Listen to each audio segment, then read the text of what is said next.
No sé cómo explicar lo que sentí ese día sin que la rabia y el dolor se me crucen en la garganta. El día que enterramos a mi padre, ese hombre que fue todo para mí, el único que alguna vez me hizo sentir vista dentro de una familia que siempre me empujó a un segundo plano. Mi hermana decidió que era el momento perfecto para hablar de herencias. Estábamos en la sala principal del velorio. El aire era espeso, lleno de susurros y sollozos contenidos. Las coronas florales rodeaban el ataúd, y yo apenas podía sostenerme en pie del cansancio y la tristeza. Apenas empezaba a entender que no iba a volver a ver a mi papá. Y fue entonces, justo después de que el cura terminara unas palabras breves, que mi hermana dio un paso al frente. Con la voz temblorosa pero el gesto ensayado, sacó de su bolso un sobre blanco y dijo que papá le había dejado una carta importante.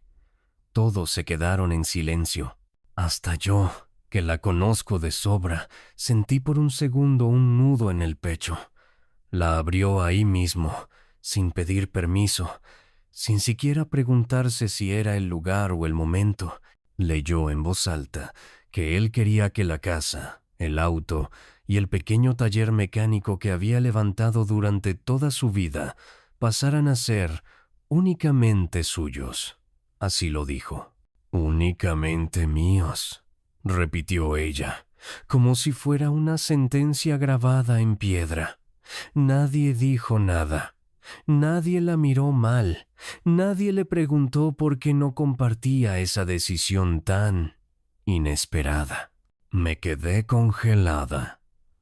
Yo sabía que mi padre había hablado conmigo antes de morir, que habíamos discutido sobre sus papeles, sobre su deseo de que todo se dividiera entre nosotras de forma justa. Entonces, ¿por qué ahora todos aceptaban tan fácilmente esa versión? ¿Por qué nadie me defendía? ¿Por qué todos decidieron ignorar lo que sabían que él quería? No me dolió solo la mentira, me dolió el silencio de los demás. Me dolió sentir que, en ese momento en el que más sola me sentía en el mundo, mi familia entera estaba dispuesta a borrarme del mapa solo para no incomodar a mi hermana. Y lo peor es que esa escena no fue una excepción. Fue solo el punto más cruel de una historia que lleva escribiéndose desde que tengo memoria. Desde que tengo uso de razón, supe que en mi casa no todas las hijas valíamos lo mismo. Y no lo digo con resentimiento infantil ni con exageración. Lo digo como alguien que creció viendo cómo cada gesto de amor, cada decisión importante, cada sacrificio se dirigía siempre en una sola dirección, hacia mi hermana. Ella era la luz de los ojos de mi madre, la frágil, la sensible, la que necesitaba más. Yo, en cambio, era la que sabía hacerse sola, la fuerte, la que no se quejaba. Desde pequeñas, esa era la narrativa. Si ella lloraba, yo tenía que entender. Si ella hacía un berrinche, yo debía ceder. Y si alguna vez intentaba alzar la voz, el mensaje era claro. No causes problemas, no seas rencorosa. Recuerdo cumpleaños donde ella tenía fiestas con castillos inflables, shows de payasos y tortas de 3 pisos, y yo apenas una merienda con budín comprado y velas rehusadas del año anterior. A ella le compraban juguetes, apenas los pedía. Yo aprendí a decir, no importa, aunque me doliera. En la escuela pasaba lo mismo. Si ella suspendía un examen, era culpa del profesor. Si yo traía un 10, era porque no tengo otra cosa que hacer. Y cada vez que yo intentaba explicarle a mi madre cómo me sentía, me trataba como si estuviera compitiendo, como si expresar dolor fuera una forma de envidia. La palabra celosa fue como un sello que me pegaron en la frente, la excusa perfecta para invalidar cualquier reclamo que hiciera. Y lo peor es que, en algún punto, terminé creyéndomelo. Pensaba que tal vez yo sí era demasiado dura, que debía ser más comprensiva, que quizás no merecía tanto. Crecí viendo cómo todo giraba en torno a ella. En las reuniones familiares era su nombre el que sonaba más fuerte. Si ella tenía un mal día, todo el ambiente cambiaba para cuidarla. Si yo tenía un mal día, me decían que debía aprender a no tomármelo tan a pecho. Era como si mis emociones tuvieran menos peso, menos valor. Mi madre nunca lo decía abiertamente, pero todo en su forma de actuar gritaba que solo una de sus hijas era digna de protección total, que la otra yo debía ser autosuficiente, madura, invisible. Y eso me fue moldeando sin que me diera cuenta. Empecé a reducirme, a no pedir, a no esperar nada de nadie. Pero mi padre, él era diferente. Con él sí podía ser yo. Él veía mis esfuerzos, me preguntaba cómo estaba, sin esperar que dijera todo bien. Me escuchaba sin querer corregirme. Me abrazaba sin que yo tuviera que ganármelo. Él era el único refugio que tenía en esa casa. Por eso, perderlo me dejó tan vacía, porque no solo se fue mi padre, se fue la única persona que alguna vez me hizo sentir que yo también tenía un lugar. A diferencia de mi madre, mi papá siempre supo mirar más allá de la superficie. Nunca me exigió que fuera fuerte, nunca esperó que yo aguantara todo sin romperme. Con él podía llorar sin que eso se viera como una debilidad. Podía hablar sin medir cada palabra para que no sonara como una queja. Recuerdo una vez, tendría 12 o 13 años, que llegué del colegio con un dibujo en la mano. Un profesor me había felicitado frente a todos. Estaba orgullosa. Quise mostrárselo a mi mamá, pero estaba ocupada ayudando a mi hermana con una tarea. Ni siquiera miró el papel. Me dijo que lo dejara sobre la mesa. Esa noche, cuando mi papá llegó del trabajo, le conté lo que había pasado. No solo me escuchó, me pidió que se lo mostrara. Lo pegó en la heladera con un imán y dijo que era el mejor dibujo que había visto. Se lo mostró a todos los que vinieron a casa esa semana. Nunca se lo dije, pero ese gesto pequeño, quizás tonto, me sostuvo por años. Era la forma en la que me decía, yo sí te veo. Con él podía respirar. Y cuando empezó a enfermarse, sentí que el piso se abría bajo mis pies. Fueron meses lentos, llenos de médicos, silencios, cambios de ánimo. Mi madre se desentendía cada vez que el tratamiento se complicaba. Decía que no podía con tanto. Mi hermana apenas aparecía, siempre con alguna excusa. Yo me hice cargo, porque él lo había hecho por mí. Y porque no sabía cómo hacer otra cosa que estar. Le cocinaba, lo acompañaba a los turnos, le leía en voz alta cuando no podía dormir. Aprendí más sobre medicamentos y efectos secundarios que muchas personas con estudios. A veces me decía que no sabía qué habría hecho sin mí. Y yo, por dentro, me quebraba solo de pensar en la vida sin él. Teníamos conversaciones profundas. Me pidió que cuidara de mí misma, que no dejara que nadie me apagara. Me habló de su miedo a morir, no por él, sino por mí, porque sabía que después de su partida yo estaría sola en esa casa. Porque entendía mejor que nadie las dinámicas que se ven pero que no se dicen. Unos días antes de fallecer, me tomó la mano y me habló del testamento.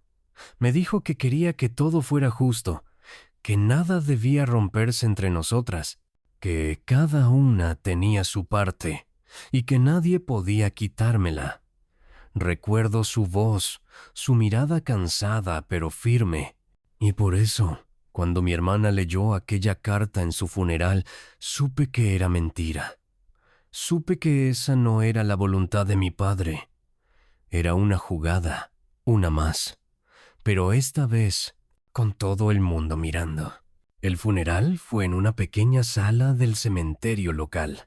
No era un evento lujoso, pero estaba lleno. Gente que conoció a mi papá, amigos del taller, vecinos, algunos familiares que no veía hace años. Todos tenían algo bueno que decir de él. Todos hablaban de su generosidad, de su calma, de cómo siempre estaba dispuesto a ayudar. Yo escuchaba en silencio, tratando de mantenerme entera, de no quebrarme frente a todos, porque incluso ese día sentía que debía seguir siendo la que aguanta. Y entonces ocurrió. Justo cuando el sacerdote había terminado su oración final, mi hermana se levantó del banco. Llevaba un vestido negro ajustado, el maquillaje intacto, como si en vez de despedir a nuestro padre, estuviera posando para una foto. Se aclaró la voz y pidió la palabra. Nadie se lo negó. Nadie pensó que lo que iba a hacer fuera devastador. Sacó un sobre blanco de su cartera y dijo que era una carta que nuestro padre le había entregado antes de morir. Dijo que la había escrito a mano, que era su última voluntad. Yo me congelé. Sabía que no era cierto. Mi padre no le había dado ninguna carta. Lo último que él me dijo fue que los papeles estaban con su abogado, pero nadie preguntó eso. Nadie se lo cuestionó.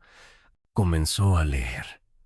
En voz alta, sin titubear, dijo que papá quería dejarle todo a ella, la casa, el auto, el taller, que lo hacía porque ella era quien más lo necesitaba, que confiaba en que yo entendería, porque yo era más fuerte. Palabras que ni siquiera sonaban a él, pero todos la escuchaban como si fueran evangelio. Al terminar, se quedó parada un segundo, mirando a todos, esperando aplausos. Y aunque nadie aplaudió, muchos asintieron. Algunos se acercaron a abrazarla. Otros le decían que papá sabía lo que hacía. Yo sentí que se me salía el alma del cuerpo. Intenté hablar. Me levanté, di un paso. Pero mi madre se me cruzó. Me puso una mano en el brazo y me dijo en voz baja: «No hagas una escena. No hoy, no hoy». Como si lo que acababa de pasar no fuera ya una escena. Como si yo fuera el problema por querer decir algo. Como si el dolor de ver cómo manipulaban el último deseo de mi papá fuera menos válido que la comodidad de los que querían evitar un conflicto. No recuerdo haberme sentido tan sola y tan furiosa al mismo tiempo. Era como si mi presencia estorbara, como si mi duelo fuera una incomodidad que todos preferían ignorar. Mi madre caminaba entre la gente sonriendo débilmente, asintiendo con la cabeza cada vez que alguien decía lo valiente que había sido mi hermana al leer aquella carta. Mi hermana se dejó consolar, posar para fotos, recibir abrazos, como si estuviera en una celebración. Un tío se me acercó para decirme que debía sentirme orgullosa de ella. Otro me recomendó que dejara pasar las cosas. Esa fue la frase del día. Déjalo pasar. No es momento para pelear. Ya habrá tiempo de hablar. Nadie entendía o nadie quería entender que lo que se estaba diciendo en ese momento no era una formalidad. Era una mentira que estaba siendo elevada a verdad absoluta y que se usaría como base para todo lo que vendría después. Ese fue el momento exacto en que supe que estaba sola. Pero también que si no hablaba, si no hacía algo, esa historia, esa versión se volvería oficial. Esa noche no dormí. Me acosté con la ropa del funeral aún puesta, mirando el techo, sintiendo cómo el enojo y la tristeza se mezclaban en un nudo imposible de deshacer. Cada vez que cerraba los ojos, veía la cara de mi hermana leyendo esa carta falsa. Escuchaba los murmullos de aprobación. Sentía la mano de mi madre en mi brazo, diciéndome que no hiciera una escena. Y no era solo por la herencia. No era por la casa, ni por el auto, ni siquiera por el taller. Era por lo que significaba todo eso, por el intento descarado de borrar lo que mi padre realmente quería, de reescribir su memoria para convertirla en un beneficio personal, de hacerme sentir una vez más que mi existencia era prescindible si alguien más quería ocupar mi lugar. Al día siguiente, fui a la casa de mi madre. No iba con intención de pelear, pero sí con la necesidad urgente de poner límites. Me recibió como si nada hubiera pasado. Me ofreció café. Me preguntó cómo me sentía, como si la noche anterior no hubiera sido una traición pública, una humillación que se celebró con aplausos silenciosos. Le pregunté por la carta. ¿Por qué nadie me había dicho nada? ¿Por qué no se había mencionado al abogado? Y entonces, con esa mezcla de condescendencia y frialdad que también maneja, me dijo que algunas cosas es mejor no discutirlas, que mi padre cambió de opinión en sus últimos días, que ella no quería conflictos. Le pedí ver la carta. Me dijo que se la había quedado mi hermana, que no había copia, que debía confiar, confianza. Esa palabra vacía cuando viene de alguien que ha jugado tantas veces con tu lealtad. Ahí supe que todo había sido premeditado, que no había lugar a la ingenuidad, que no era un malentendido, era una jugada organizada, una más, pero esta vez más cruel que nunca. Llamé al abogado de mi padre. Pedí una reunión urgente. Quería saber qué había dicho en sus papeles, qué constaba por escrito. Quería ver con mis propios ojos si él realmente había cambiado su voluntad. Tenía el corazón apretado, pero necesitaba la verdad, porque ya no podía vivir en la duda. Ya no podía seguir creyendo en promesas rotas. Mientras tanto, los mensajes empezaron a llegar. Mi hermana me escribió diciendo que esperaba que yo pudiera superarlo pronto, que no debía tomarme las cosas tan a pecho, que papá lo hizo por amor. Ni una palabra de duda, ni una señal de empatía, solo la seguridad de quien siempre ha tenido permiso para salirse con la suya. Pero algo en mí había cambiado. Por primera vez en mucho tiempo, no sentí ganas de disculparme, no sentí necesidad de mantener la paz. Sentí la urgencia de defender lo que era mío, incluso si eso significaba estar sola. Y esta vez no iba a retroceder. La reunión con el abogado confirmó lo que yo ya sabía en el fondo. El testamento de mi padre seguía intacto, ninguna modificación, nada que excluyera mi parte. Todo estaba dividido de forma justa, tal como él me lo había dicho. Me senté en la oficina con el documento en las manos, leyendo palabra por palabra, sintiendo cómo algo dentro de mí se recomponía. No era una victoria sobre mi hermana, no era una revancha contra mi madre. Era la validación de algo más profundo, la prueba de que mi papá me había visto, me había escuchado y había querido protegerme hasta el final. Cuando salí de ahí, supe lo que tenía que hacer. No podía volver atrás. No podía seguir fingiendo que todo estaba bien.